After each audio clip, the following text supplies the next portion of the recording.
Hello and welcome back to the Foundations Classroom. I'm your host, Marvin Schneider, and I'm here with my wife and co founder of the Reclaim Your Purpose School community, world renowned energy healer, Jen Ward. Up to this point in the Foundations series, we've been talking about purpose, ego, interference, and the relationship between the conscious self, the ego, and the higher self. In this video, we're going to introduce the energy clearing modality that sits at the core of all of that work, SFT tapping. This conversation is about helping you understand what SFT tapping actually is, how it works at an energetic level, and why it's fundamentally different from other approaches people may already be familiar with in the self-help space. Yes, and I want to start by being very clear. SFT tapping is not a mindset technique. It's not emotional processing, and it's not about convincing yourself to feel differently. SFT is a direct energetic clearing modality. It works at the level where interference is actually stored, not where people usually try to fix it. And that distinction matters because most people who find their way here have already tried a lot of things. They've done therapy, they've done personal development, they've worked on beliefs, emotions, habits, and behavior. Hell, they may have even attended a Tony Robbins seminar or two. And while they understand their situation very well, they still feel blocked. That's because understanding is not the same as clearing. Most modalities work at the level of content, thoughts, emotions, narratives, memories, but content is downstream. The real source of the problem is stored energetic interference. And until that interference is removed, the same patterns will continue to reassert themselves no matter how insightful someone is. That's why we are so particular in this community about clearing interference first and then letting the higher self connect the dots to purpose. And that's true. But here's the thing, clearing interference is the real work. It's not always comfortable. In fact, it rarely is. It can be challenging. And you might be inclined to want to jump the queue and get to manifestation stuff straight away. But folks, the truth is that trying to bypass the clearing stage doesn't work. Jen, a lot of other modalities require you to relive the experiences or talk out the issues. SFT tapping is very different. It doesn't try to reinterpret experience. No, it removes the energetic imprint of the experience. Everything you encounter, a person, a place, a relationship, a belief system, a traumatic event, leaves an energetic residue in the system. If that residue isn't cleared, it continues to distort perception, decision making, health, emotional regulation, and purpose. That distortion is what people experience as being stuck. This is where SFT is very different from approaches that focus only on the psyche, nervous system, the mind, or the emotional body. Yes, SFT works at the level of all aspects of the energetic body. The energetic body is upstream of the psyche, the nervous system, the mind, or just the emotional body. It works on all planes of existence: the physical plane, the astral plane, the causal plane, the mental plane, and the etheric plane. Once energetic interference is removed from all of these planes, your psyche, your nervous system, your mind, and your emotional state will all naturally settle. That's why SFT can be used to clear stagnant energy related to people, places, relationships, belief systems, memories, and especially past life imprints stored in the Akashic field. These are not metaphors, these are distinct forms of energetic entanglement. Let's pause on that because this is where things become more specifics and more esoteric. You often say that SFT works across multiple planes of existence, and you've named a number of them earlier. Can you explain these planes of existence in language that the novice can understand? Yes, and this is important to understand. Human experience isn't just physical or psychological, it operates across multiple energetic planes, including the physical, astral, causal, mental, and etheric planes of existence. The physical plane is the level of existence that most people identify with first: the body, the environment, and the circumstances of your life. It's where symptoms show up, where patterns repeat, where relationships, work, and health are experienced. But the physical plane is not the origin point, it's the end result. When something keeps showing up physically, pain, exhaustion, illness, or repeated life obstacles. It's usually because something upstream hasn't been resolved yet. The astral plane is where emotional charge lives. Trauma, fear, grief, shock, attachment, all of that is stored energetically here.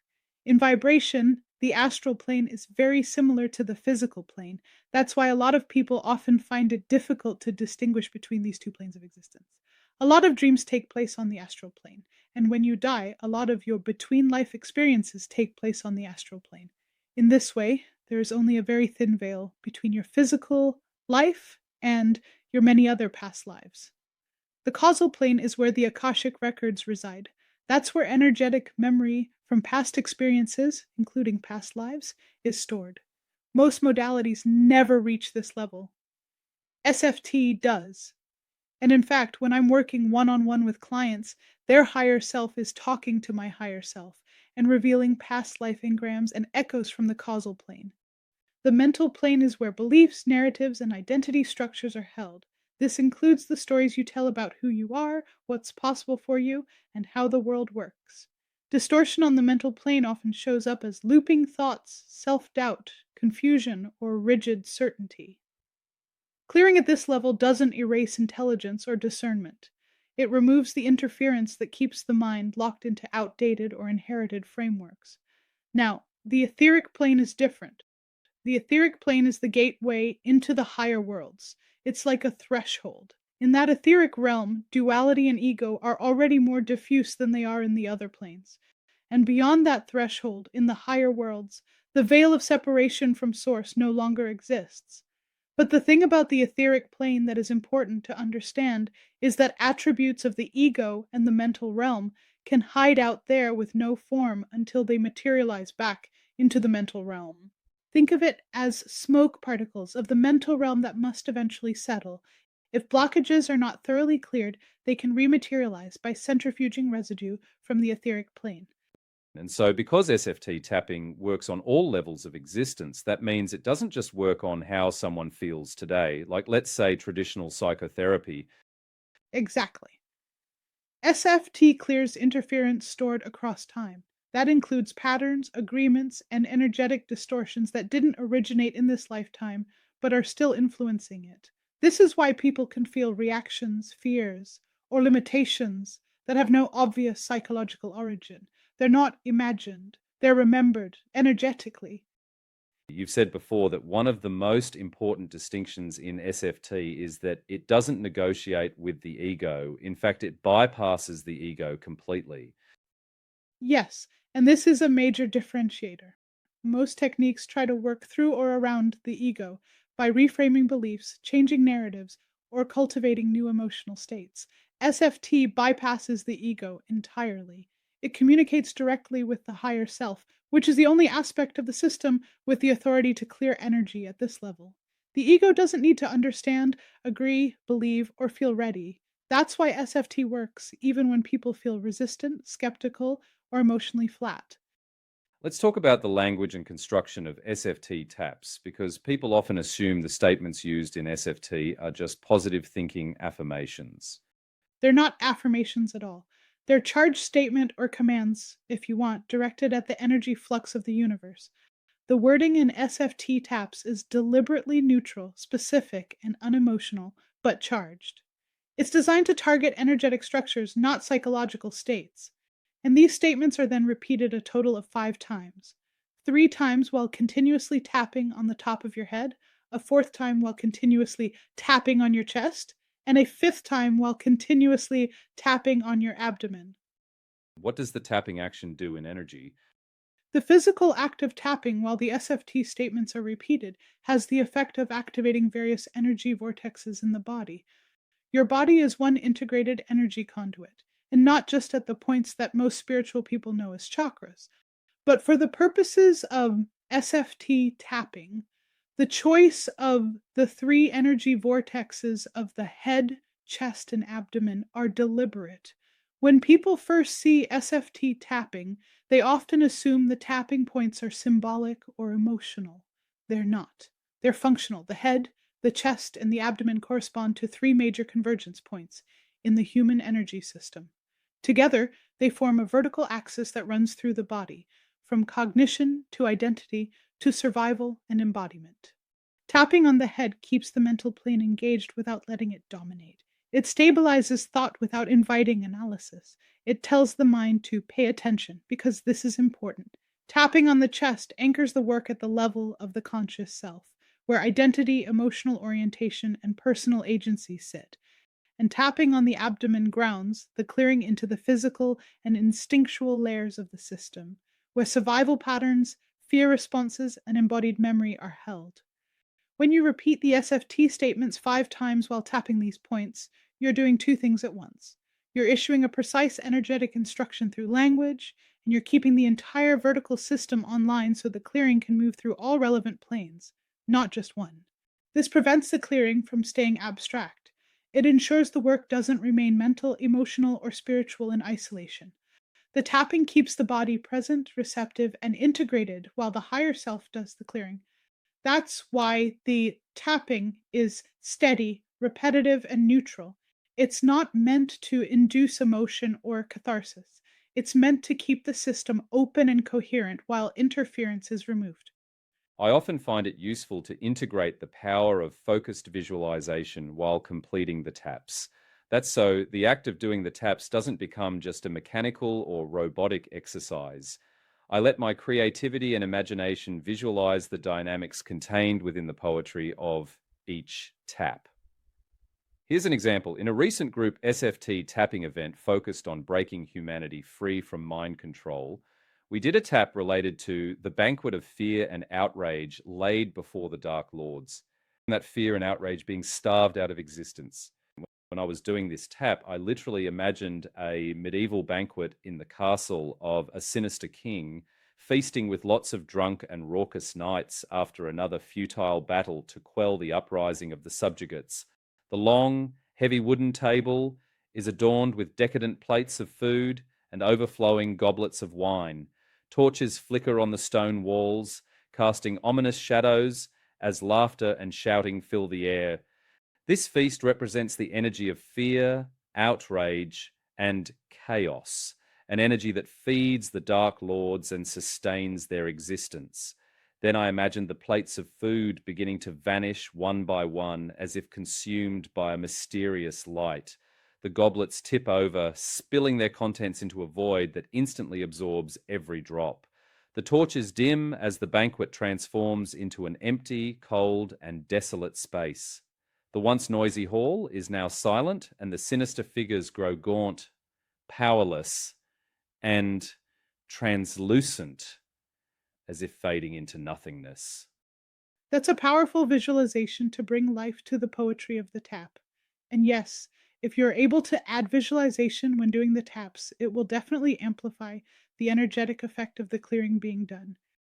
Okay, let's talk about the construction of the SFT tapping statements themselves. For example, the phrase "in all moments" shows up consistently in all of your SFT tapping statements. Yes, and that's not just poetic language. In all moments is a technical instruction. It tells the system to clear across nonlinear time, past, present, future, and parallel timelines. That's why SFT can clear patterns that feel ancient or deeply ingrained. We're not working inside linear time.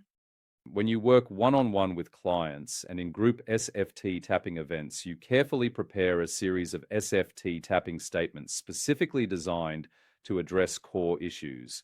But you've also developed a series of SFT tapping protocols that you can use at home in your own time. Each protocol has a series of SFT tapping statements with blanks into which you can insert a phrase representing a person, place, situation, pattern, or circumstance. You can literally use these protocols on your own to clear whatever issue is bothering you. Right. The protocols exist because different kinds of interference require different clearing structures. For example, the energetic cleanse protocol removes energy associated with people, places, situations, belief systems, or experiences that no longer belong in your field. The PB&J protocol is used when two things have become energetically fused, such as an identity and an emotion, or a role and a survival strategy, and need to be separated cleanly. The exorcism protocol is used to remove intrusive or nefarious energies that are not part of the soul's design.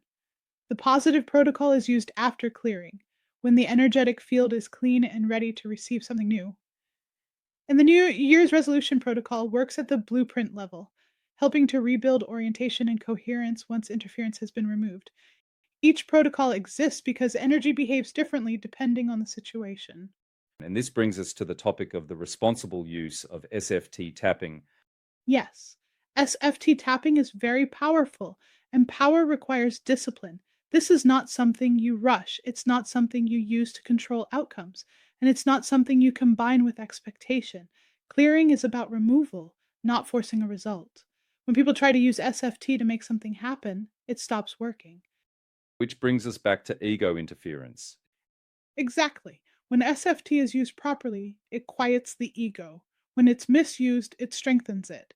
That's why SFT is so effective in purpose based work. It removes what's blocking access to higher self orientation rather than trying to define purpose from the perspective of the ego. All right, let's wind it up here. So from here, you can do a number of things. Start by downloading the free SFT tapping protocols from the Genuine Healing website and practice with the energetic cleanse on an antagonist whose energy you would like to clear. There's a link in the school community page hosting this video. Or if you're watching this on another platform, go to the Genuine Healing website on the SFT tapping page and click the download link. Oh, and make sure you join the free Reclaim Your Purpose School community. Once you're a member, keep an eye on the calendar.